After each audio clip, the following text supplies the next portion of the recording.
I just thought, okay, cool. I'll wear the traditional lace bubu, make it a little bit cropped. She's typical. Oui. But how about, because I'm a massive athletic person, you know, I love tennis and I play tennis severally, regularly. So I just thought, simple idea, why not change that buba aniru into a tennis skirt inspired by Oluwatoyina. I was born in the UK in 1996, which makes me 28 years of age. I'm from the UK, but I'm very much intertwined with my Yoruba heritage and Nigerian heritage. But for you to really be in tune with the DNA and fabric of your country of origin, it's very important that you touch the soil and the soil will touch you. You know, you cannot really be nourished from afar. Okay. So people think, oh, this girl's Akata. She's born in the UK, she doesn't know her culture. But really, Soyuba, I can speak my language. Yeah. Not fluently, but for someone who was born in the UK, chef's kiss. You were one of the cultural personality that went viral during the Ojude Oba Cultural Festival. And then suddenly I see this professor in a like gold yellow agbada saying, oh, you cannot go up. And he then proceeded to push my cousin down the stairs. I said, excuse me, sir, how dare you? He said I'm a professor.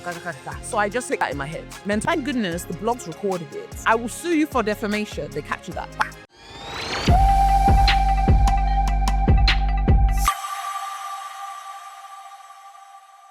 Welcome to another episode of Vibe with Fitmo. Here I have with me an interesting individual. She has gone viral with the Ojude Oba Cultural Festival in Ogun State.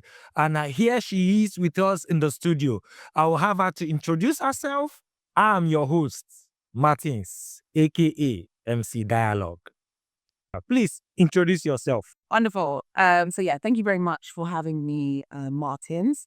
In a nutshell, my name is Uluri, as in leader, not married yet. TITILOPE Ajoke. And in a nutshell, I have been viral for the last 1.5 to 2 weeks pertaining to my engagement at the Yoruba Ijebu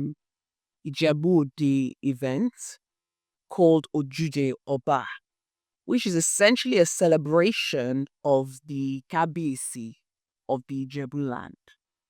It is an annual event that usually takes place about 3 days after Ileya or Salah. Ileya meaning it's time to go home. A Muslim celebration. However, the Ojude Oba itself is more about fashion and the preservation of culture. You know, and so I came onto the scene. I was born in the UK in 1996, which makes me 28 years of age.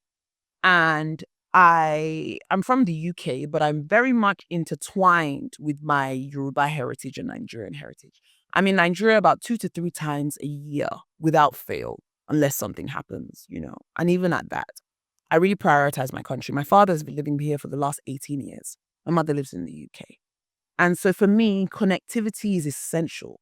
Yeah, you can watch Yoruba films. You can make eforiro and jollof rice. Okay. You can even, do Yoruba lessons. But for you to really be in tune with the DNA and fabric of your country of origin, it is absolutely pivotal that you visit and understand the landscape and the ijile, as us Yorubas say. Ijile means the depth. The depth. The authentic, undiluted, potent depth. It's very important that you touch the soil and the soil will touch you. You know, you cannot really be nourished from afar. Yeah, there's Enish in the UK. There's Tasty. I love Tasty. I'd love you to sponsor me. Okay. In the UK. You know, my dad loves Eddie Kaikon. Me, I love Eforiro. Eforiro with egusi and eba is my favorite. Okay. So people think, oh, this girl's Akata. She's born in the UK, she doesn't know her culture. But really, Soyuba, I can speak my language. Yeah. Not fluently, but for someone who was born in the UK, chef's kiss. Yeah? So, in a nutshell, I was at Ojude Oba and I came. My dad is part of the Regbe, who are essentially the individuals that you will see on the stadium, all dressed in the same ashoke or lace. So, my dad this year wore blue, and my dad has been part of the Regbe for many years. Okay. And he is the president of the Amnesty Club here in Abuja. But he is also, part of Ayekwe institution. So, Ayekwe, which is in Ijebu, also has a smaller version of Ojude Oba. So, I am very much cognizant of that. And because the way Ojude Oba works is that you can't become part of the Regbe, which is like the community who dress together in the same age group. So my dad is going to be 70 on the 7th of December. So he's part of the 1955 group. You cannot join that group till you're approximately 35, 36. If you're, Nigerian nepotism, maybe you'll get like 34, 33. But, my contention is that by the time you're reaching your 30s, late 30s to 40s, you have other priorities. You're probably aspiring to reach the pinnacle of your professional career. You're probably getting married or in a serious relationship, purchasing a house, having children, mortgages, rents, car payments, so on and so forth. Not to mention bills. And we're not just in this Tinubu economy in the UK, in Nigeria alone. It extends, we're in a credit crisis. So what I have contended is that we need to introduce one that integrates the young people from a younger age. The Bible says, and I'll round up here and allow you to ask the next question. The Bible says, raise up your child in how they should grow. And when they grow old, they will not depart from it. So in the same notion, whether it's culture, spirituality, faith, assimilation is important from the beginning. So people like me, I have a huge friendship group, mainly Yoruba people. I like my kind. It's not discriminatory, but it's a preference. Right. I like to speak my language. I don't like to be a history teacher for individuals. If someone comes to my mom's house and says, hey, Bolane, hey, Bolsy, hey, babes, just walk out. Because by the time you leave, she will assassinate you left, right, and center. Okay. You should know that when you see a Yoruba woman, you should kunle. Never call her auntie. Madam, ma'am, auntie, iyame, my mother, how dare you? So I'm someone who's very cognizant of the foundation of respect. Right. And I'm someone who articulates that. Okay. And so in regards to Ojude Oba, I came in, I'm British, but I'm Nigerian connected. Father is from Ayekwe in Ijebu, and my mother is from Sabo in Abeokuta. So I'm an Ogun girl solid. And further to that, I went to school in Mowe of Fada in Ogun State, right? And so for me, I'm a synergy of my British heritage, but Yoruba foundation. I would, that is one of, will I say, a great introduction there, right? Thank you. Titi, I don't know how your upbringing was like, but the fact that you were born in the UK and you have a strong understanding and knowledge of where you come from, I really want to know how did this character, how did you build this culture? How did you get, is this coming from your parents or your guardians? Because you said you were born in the UK 2006, right? So I'm not that young. 1996. Sorry, okay, 1993. I'm just going Nigeria. Okay. Yeah. So how did this culture? How did you and you have a versatile knowledge of the culture of the Yoruba people? Yeah, that's an excellent question. And it's probably been the prevailing theme due to this virality get transpired due to Ojude Oba. So I'm someone who enjoys verses and music. So I'll say this through that. There's a line in the lyrics by K1 The Ultimates, Alhaji Wasiu Ayinde, Okay. in his song that's called Awade. And in that song it says, Ìyá mi bàbá wọ́n bí mi dá, èmi gangan mo tún túnra bí, lórúkọ wọn ṣe ń gà sí. Wow. Which means my mother and father, they bore me well. But me, I rebirthed myself. And for that reason, their name is rising higher. Nice. So I would be at a miss to say it's all me. It's all my doing. Okay. It's God number one, my mother and then my father, and then myself. Okay. And in that order. And I say that to say, I wouldn't know my Yoruba culture if my mom didn't insist on me eating eba or amala or iyán every single week. So she very much so planted the foundations in which I could then water in time to come. That water might be, whiskey. Yeah. Or it might be sapele water or whatever. In water. But in a nutshell, they planted the seeds. My parents planted the seeds Okay. for me to then elevate from a Brixton environment, which is very, at that time in the late 1990s, was very Caribbean. There were some Nigerians, but Nigerians were more in Peckham, but now it's the reverse. Okay. So I grew up, as I mentioned, in the behind the scenes. I grew up in Myersfield, in a place called Brixton, which is Vassal Road. And anyone who knows Brixton in the 90s, 2000s, knows that it was plagued by knife crime. Okay. plagued by domestic violence, rape, police brutality. London more generally. You might know the Brixton riots. You might know of some of the uproars that happened, Tottenham, Mark Duggan, etc. These are things that still happen today. One of my friends, who actually unfortunately got wrapped into that scene, he actually was my neighbor. I was number 23 and he was like number 18. This guy went to prison at a very young age and was a serial repeat offender. Because as everyone knows, but me particularly as a law student, masters and bachelors, hurt people. And prisons are something called criminogenic, which means they are essentially crime-generating factories. You take people who have challenged childhoods and have acted in a criminal way and put them in an environment with others who have done the same or worse. So it creates an environment where they will reoffend.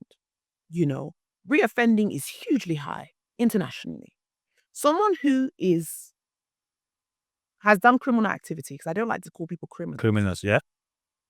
Oftentimes, they either come from environments of crime, whether that's their neighbor or maybe their parent has been in prison or, captured by the police, and they see what's in their environment. It says, there's a common quote, you are what you eat. That doesn't necessarily mean whiskey and eforuru. That means what you're consuming, what you're listening to, what you're seeing, what you're smelling. I believe in the sixth sense. It's not just eyes, ears, nose, mouth. It's a feeling.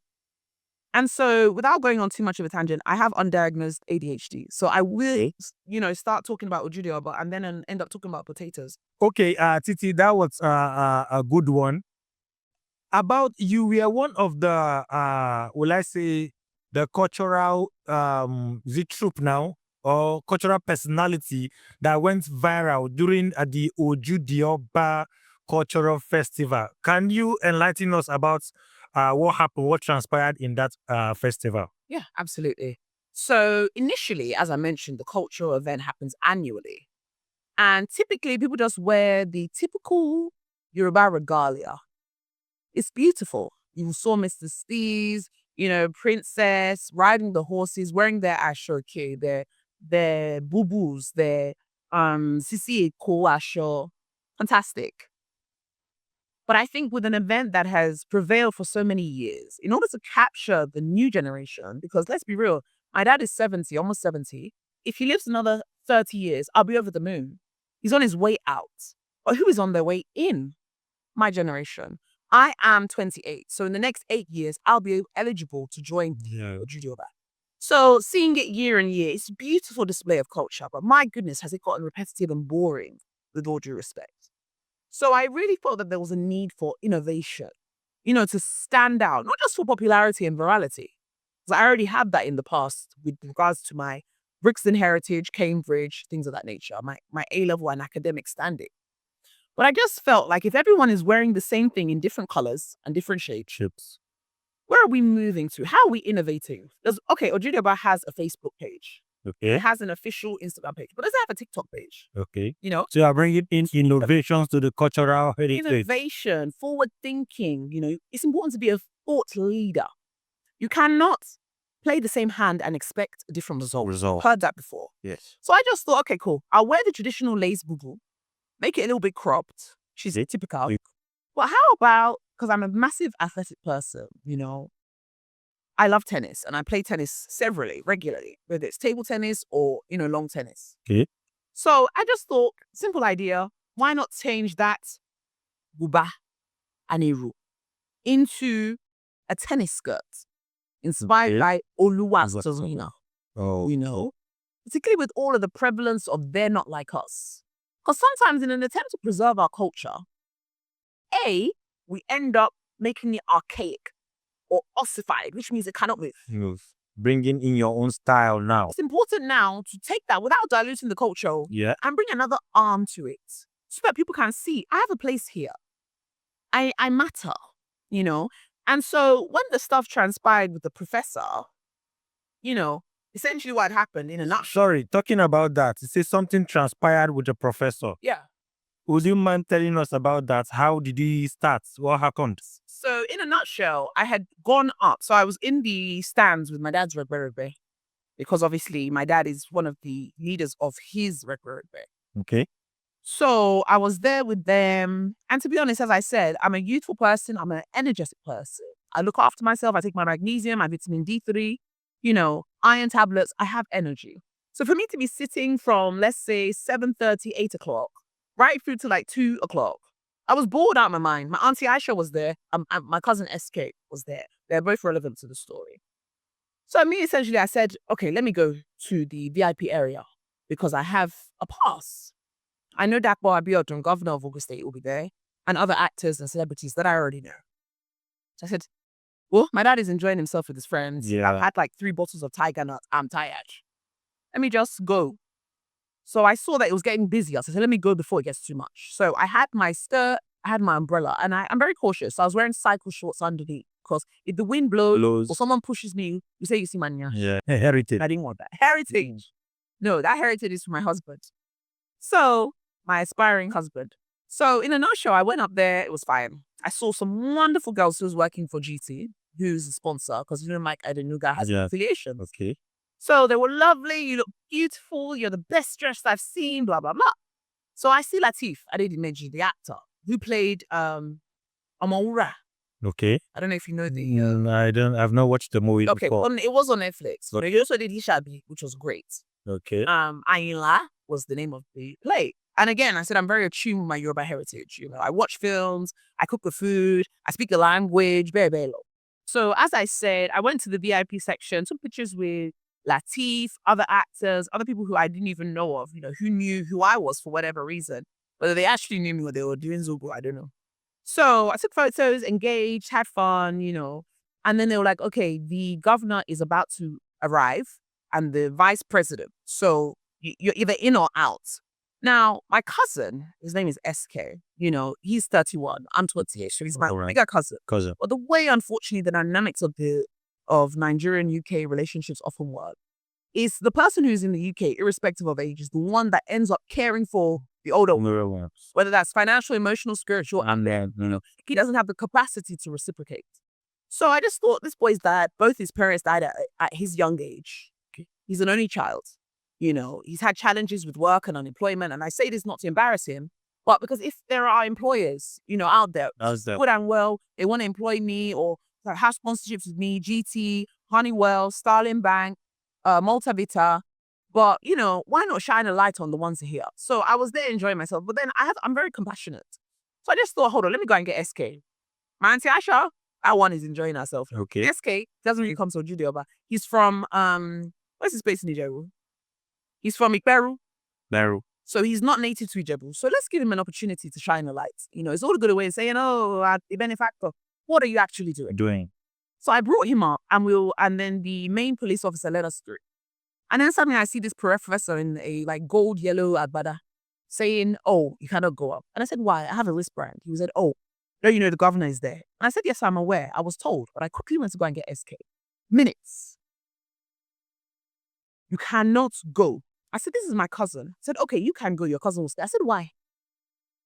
He's like, this boy, he started insulting him, talking about his size, that he's overweight, that he's a small boy. I said, excuse me, sir.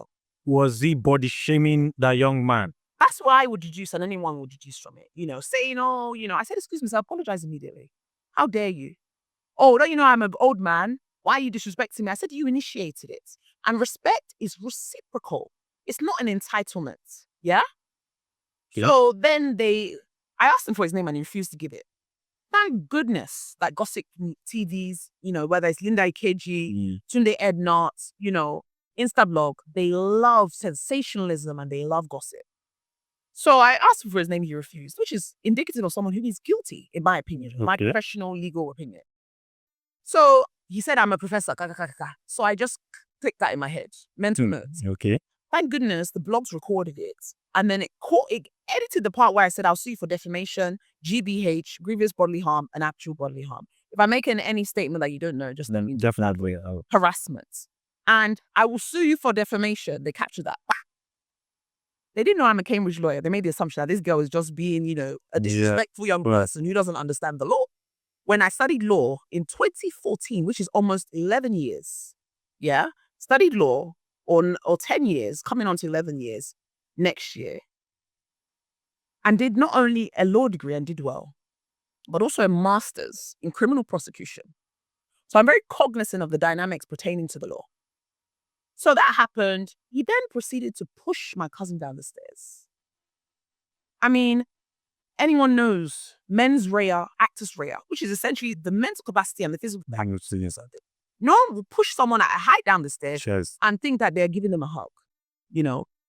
And then as I came down, I saw Femi Akinsanya from Arise TV, Arise News. And she was like, I don't know what's going on. They're pushing me. He's pushing me down the stairs. I was supposed to go in and interview. And I said, him. He's incriminated himself. Check. Went home and dismissed it. I'll let it go. I don't want to take away from the beauty of this cultural made. And then I got the first day I went viral, I gained like maybe 500 followers. Then I woke up in the middle of the night around 12. My phone was vibrating. My phone was on like 15%. Within minutes, it lost its battery. This is a decent phone. It's an iPhone 13. It's not the most modern one, but it's functional.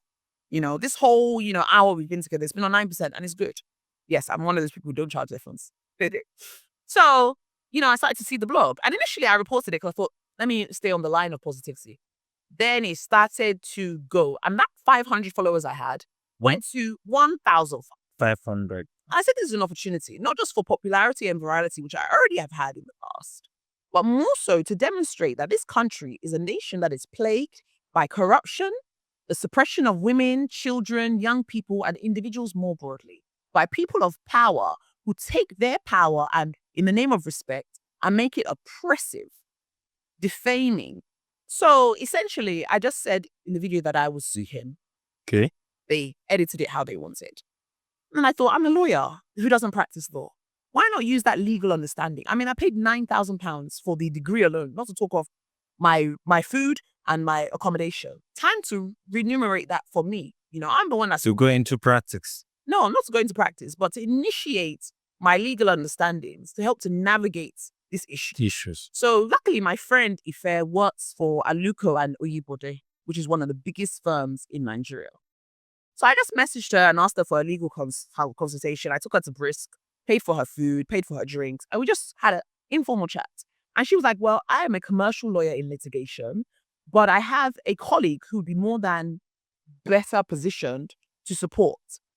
And so I got his counsel and we had an initial preliminary, which one we understand, yeah? You get the gist of what I'm saying. Mm-hmm. And he explained that this is a real opportunity, And then I went to the police just to make sure that they had the criminal portion. I went to the police in Oniru, because my father lives in Oniru in Lagos. Got there and explained the situation. And the first thing that the police officers, there were about 4 of them, said to me is, thank you for doing this. I don't know if they were being honest or not, because they proceeded to ask me for bribe. No. Yeah. And I said, I can give you chewing gum, but, I'm someone who has legal knowledge. So I'll be amiss to pervert the course of justice. I gave them chewing gum. Here's fresh breath for free. For free, yeah. But it was jesty, it was funny. We know our country, And so in a nutshell, they then, took the notes down and said, okay, we want to escalate this to zone 2 for you to go to Unicom to give the information, because really they have proper jurisdiction over not only Lagos, but Ogun State.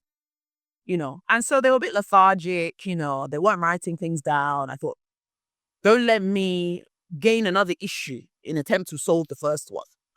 So I thought, let me take legal action, And then I got contacted by an organization called Warif. Now, anyone knows Temi Otedola, Otedola's daughter, did a film in regards to professors, sleeping with students in order for them to get good grades. Sex for grades. Yeah. And so they are a domestic violence, women violence, harassment organization. And it just clicked. A man who stands for nothing falls for anything. And to me, this was a flagrant opportunity to really capture the hearts of people and let them know, yes, you've been trampled on, literally and metaphorically. It might be you, it might be your friend, it might be your mom. It might be anybody. It might be by your pastor. But I'm not doing it because I need the popularity. I'm doing it for that girl whose pastor, said, oh, don't worry, you can be an usher. But don't you know that I have nude pictures of you? That abuse. I'm doing it for that guy whose father died at a young age, so he cannot afford to pay his rent. So the landlord said, okay, you can marry my daughter. And the daughter is in her 50s and the boy is 25. You get me?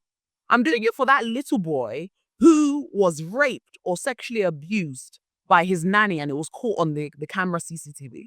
You know, I'm doing it for that young girl who couldn't afford her YA, so had to sleep with her lecturer or her oluko. Are know you what I mean? are you an activist? Yeah.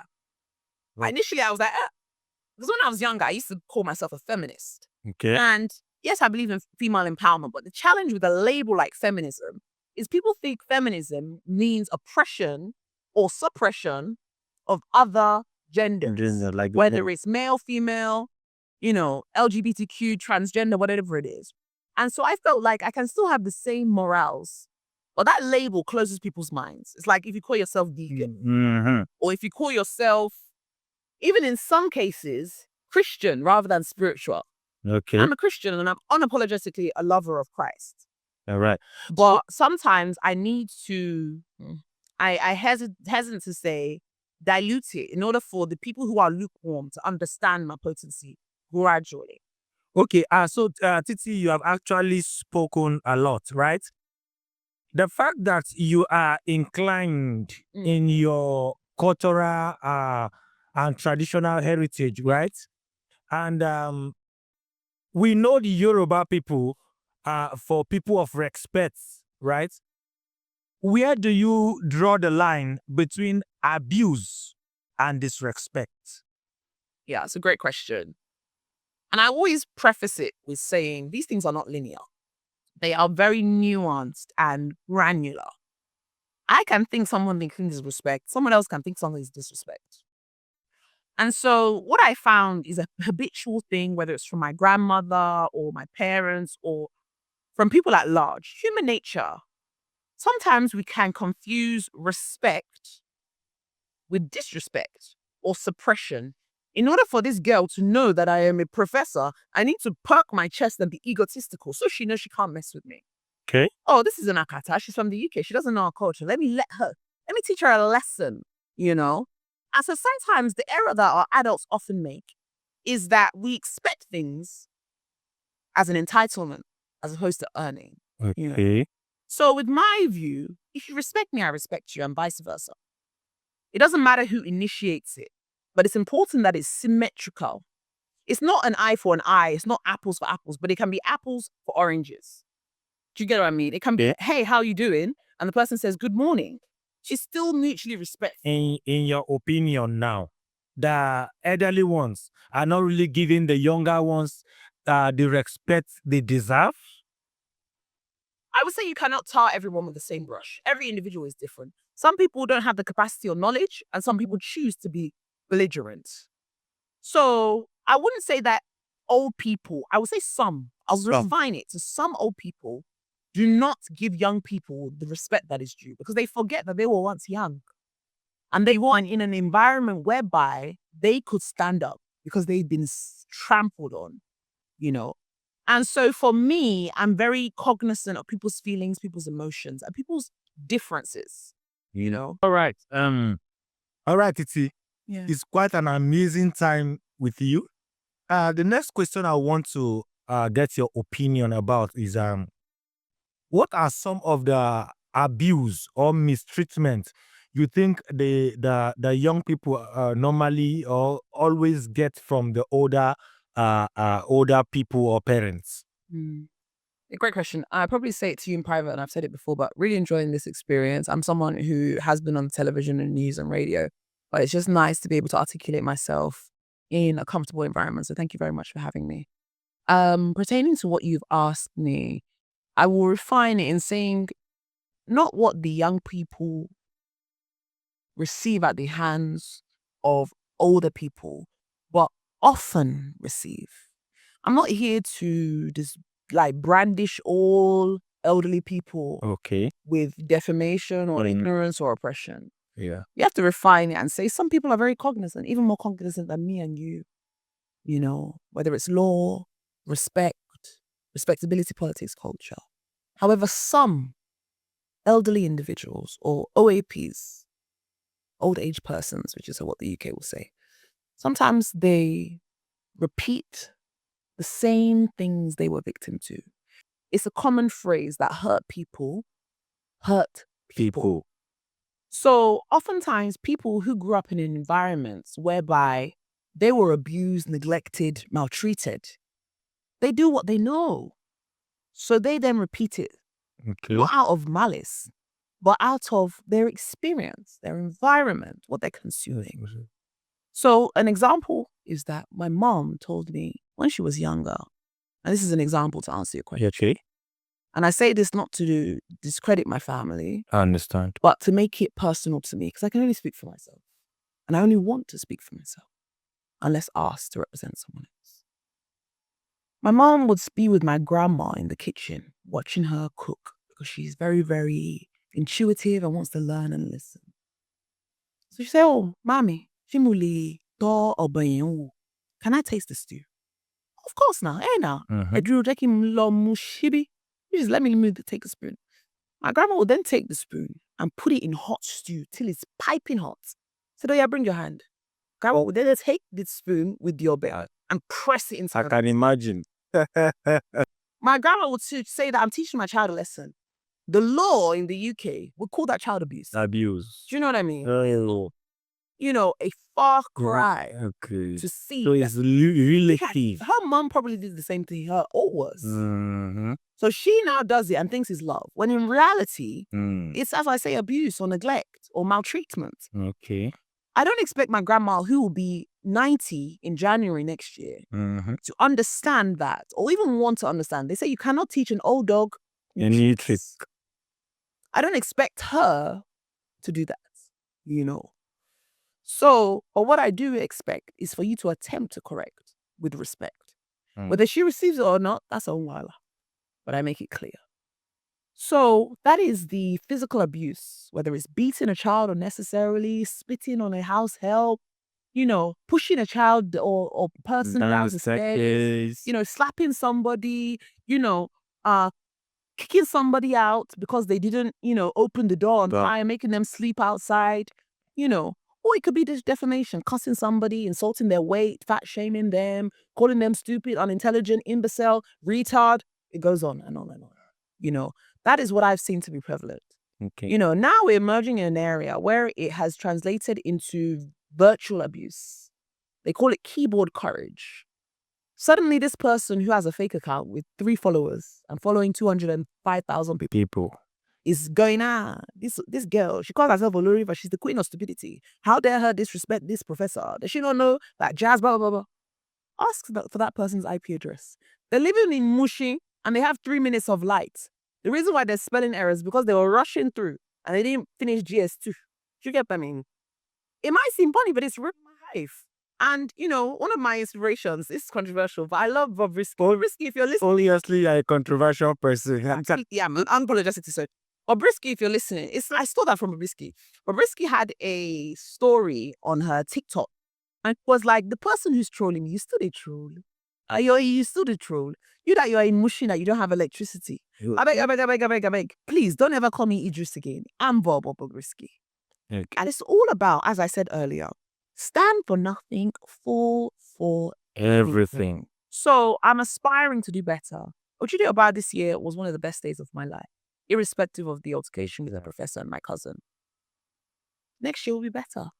Wow. You know, Titi, it has been an amazing time with you. Very much. And it actually disheartening to come for this episode to come to an end, right? Wow. Thank you for coming to Fitmore Studios. Thank you for me, sir. And I believe we'll still have more of you here in the studio, right? Most certainly. And one last shameless plug. I have an organization called Yeni, which means my mother, which I established in 2017. And essentially, it's a self-care brand that focuses on connecting the diaspora with their places of origin, whether that's Nigeria or Mali or Ghana, Cameroon, and all that. Okay. Have like self-care products. Okay. Bonnets. The inside will be plain satin in pink, but the outside will be kente cloth. Okay. Or adire, which comes from the Egba land and Ibadan land in Abeokuta. Or bogalan, which is a mud cloth from Mali. So, an initiative that I have been working on for the last 4 years is called Awade, which means we have arrived. Earlier I sang the song by Wasiwaini. Awade ndende, Awade. Awalan komolede, Awade. Ìyá mi bàbá wọn bí mi dá, èmi gangan mo tún túnra bí. Lórúkọ wọn ṣe ń ga sí. Anikasa. Anyway. I will have to learn Yoruba. So what that means is, Awade, we have arrived, we have arrived, we have arrived. Okay. We are the ones that teach the children the language. Yami Baba, my mother and father, they born me well. But me, for myself, I rebirthed myself. And for that reason, their name is rising higher. No. You might remember. Yeah. So that organization now, with all the connecting the diaspora with their culture, their home, their source. So now with all the virality, I thought it was a great opportunity to reignite Awade and introduce the Awade Yeyemi Presents Awade Ojude Oba Juniors, which will be an organization whereby 2 days prior to the Ojude Oba, because Ojude Oba is 3 days prior to Ileya, young people will gather in a similar festival. Artists, there'll be the musical chapters, so artists like Davido, Wizkid, Ashake, Thames, Tenny Makanaki, to name a few, Tiwa Savage with Yoruba heritage, come and perform. Why not make it a concert like Notting Hill Carnival in the UK that was created by the West Indians, Rather than having a horse parade, why not have a vehicle parade, a motor parade, where people bring, you can have the vintage section where people bring Beetle cars by Volkswagen or, Lamborghini style cars, for the modern stuff, or innovation, where someone takes a damn food truck and turns it into a car with suicide windows, jacuzzi inside. Homemade. You might know Pimp My Ride, which was a very popular show on MTV by Exhibit. Why not exhibit the innovation and ideation of young people and the use of AI technology to propel it forward? Rather than just having a normal where people are wearing things in the regular way, how about have a fashion show presented by someone controversial like Bobrisky or Dinrele? You taking over? Yeah, you're not taking over, but enhancing. Why not have a literary competition where people write poems and there's a poetry competition, and someone like an icon or laureate like Wole Soyinka comes and judges it? He's elderly. Time is of the essence, Why not have a cooking competition where people not only just do, egusi, but they show them the ayepe egusi where they boil the egusi and don't add efo, spinach. There's endless opportunities. But if we continue to perpetuate this old, ossified, archaic perspective and refuse to embrace change, change is coming whether we want or not. There's that phrase that says, the only constant in the world is change. So let's not confuse preservation with innovation. No. Preservation with being anti-innovation. Okay. Because we're afraid to lose the authenticity of what we don't move forward. Same with saying, let's not confuse respect with disrespect. Defamation with formation, if that's a word. Right. Yeah. Wow. Nice having you once again. Oh, it's been really fun, Martin. Thank you so much. We should have more of you on the studio. You certainly will do. Well done. It's been a pleasure. Thank you. You're welcome. Thank you to the studio. We appreciate it. Bye. It was an amazing time with Titi, and she was educating, inspiring, and above all, I like the vibe. And I wish the episode never comes to an end, but we're going to have more of her in the studio. Once again, this is Vibe with Fitmo. It's a wrap. Thank you so much. Thank you for having me. God bless you. God bless you. Thank you, guys. Thank you, studio.